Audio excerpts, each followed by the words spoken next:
हमारे धर्म ग्रंथों में अवतारवाद की धारणा बहुत गहरी है।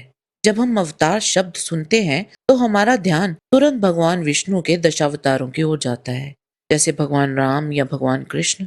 लेकिन जब बात महादेव यानी भगवान शिव की आती है तो एक बहुत बड़ा प्रश्न उठता है। क्या भगवान शिव भी अन्य देवताओं की तरह अवतार लेते हैं? क्या वे भी मानवीय गर्भ से जन्म लेते हैं? आज के इस वीडियो में हम वेदों पुराणों के संदर्भ से इस विषय पर चर्चा करेंगे, जो बहुत कम लोग जानते हैं। ये सत्य आपकी महादेव के अवतारों से जुड़ी मान्यताओं को अवश्य प्रभावित करेगा। तो सबसे मूल प्रश्न, भगवान शिव ने कितने अवतार लिए?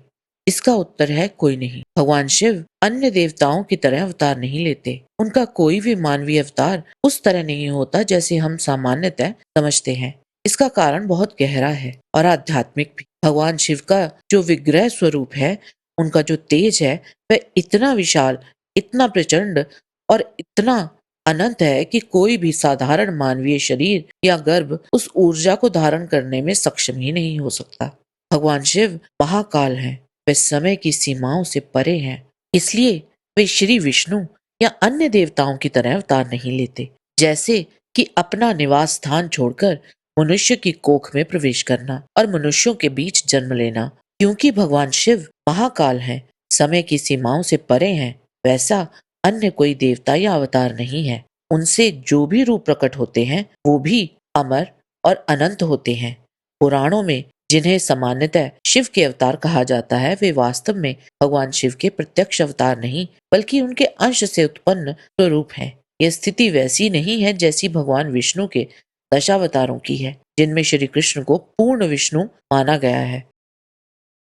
भगवान शिव स्वयं किसी मानव योनि में जन्म लेकर अवतार ग्रहण नहीं करते। इसके स्थान पर वे अपनी अनुग्रह शक्ति एवं वरदान के माध्यम से कुछ विशेष महापुरुषों एवं दिव्य व्यक्तियों को अपने अंश से उत्पन्न होने का वर देते हैं। ऐसे ही वरदान के फलस्वरूप जिन दिव्य व्यक्तियों का जन्म होता है, उन्हें शास्त्रों में प्रचलित रूप से शिव के अवतार कहा गया है, जबकि वे वास्तव में अंशावतार होते हैं। उदाहरण स्वरूप श्री हनुमान जी को 11वें रुद्र का अंश माना जाता है। उनका प्राकट्य भी भगवान शिव के वरदान से ही हुआ।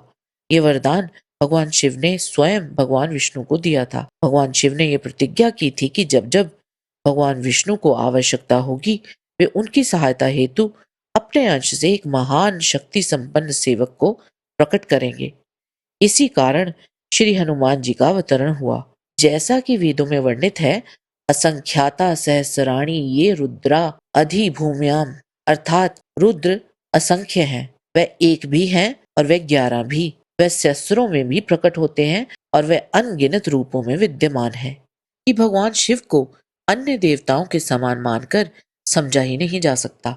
भगवान शिव पर ब्रह्म है, समय, रूप और सीमाओं से परे, इसलिए उनके कार्य के प्राकट्य और उनके स्वरूप अन्य देवताओं से भिन्न है।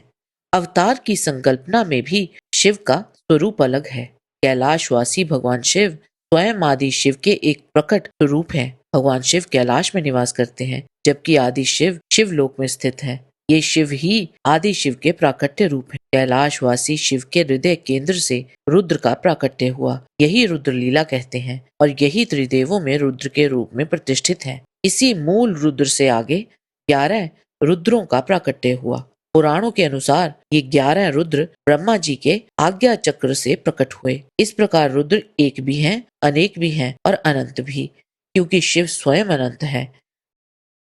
पुराणों में मान्यतः जिन स्वरूपों को शिव के अवतार कहा जाता है, जैसे गृहपति, वीरभद्र, हनुमान आदि, वे भगवान शिव के प्रत्यक्ष अवतार नहीं। ये या तो रुद्र के अंशावतार हैं या फिर अंशाणु अंश अवतार, अर्थात भगवान शिव के अंश से प्रकट रुद्र के भी अंश से उत्पन्न स्वरूप। इस संपूर्ण व्यवस्था को समझने के लिए पहले मूल रुद्र की अवधारणा को समझना आवश्यक है। भगवान शिव से रुद्र का प्राकट्य हुआ और उसी मूल रुद्र से आगे अन्य रुद्र प्रकट हुए। इन्हीं में से 11 रुद्र प्रसिद्ध हैं। उदाहरण के रूप में श्री हनुमान जी का प्राकट्य भगवान शिव के प्रत्यक्ष स्वरूप से नहीं बल्कि 11वें रुद्र के अंश से हुआ, अर्थात भगवान शिव से रुद्र, रुद्र से 11 रुद्र और 11वें रुद्र के अंश से हनुमान जी का अवतरण हुआ। इसी प्रकार श्री भैरव देव का प्राकट्य भगवान शिव के तृतीय नेत्र से हुआ। वे भी भगवान शिव के अंश से प्रकट हुए। एक स्वतंत्र दिव्य और शाश्वत स्वरूप हैं। महर्षि दुर्वासा भी भगवान शिव के अंशावतार माने जाते हैं। माता अनुसुईया को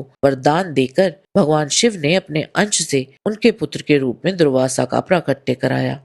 अब पुनः श्री भैरव देव की बात करें। वे केवल शिव के अंश मात्र नहीं बल्कि कालातीत, अनश्वर और अनंत स्वरूप हैं। वे भगवान शिव के अन्य अंशावतारों की तुलना में उनसे अत्यंत निकट माने जाते हैं। शिव के सभी अंशावतार जैसे महर्षि दुर्वासा, श्री हनुमान, अश्वत्थामा, दत्तात्रेय, ये सभी काल की सीमाओं से परे माने जाते हैं। वे वृद्ध नहीं होते, इनका अंत नहीं होता और ये अनंत काल तक अस्तित्व में रह सकते हैं।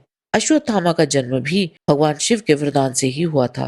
वे किसी सामान्य अवतार नहीं बल्कि अनेक देव शक्तियों के संयुक्त प्रभाव से प्रकट हुए एक विशेष पुरुष हैं। शास्त्रों के अनुसार अश्वत्थामा में 4 देवताओं की शक्तियों का समावेश माना गया है और उनका अस्तित्व भी भगवान शिव की अनुग्रह शक्ति का ही परिणाम है।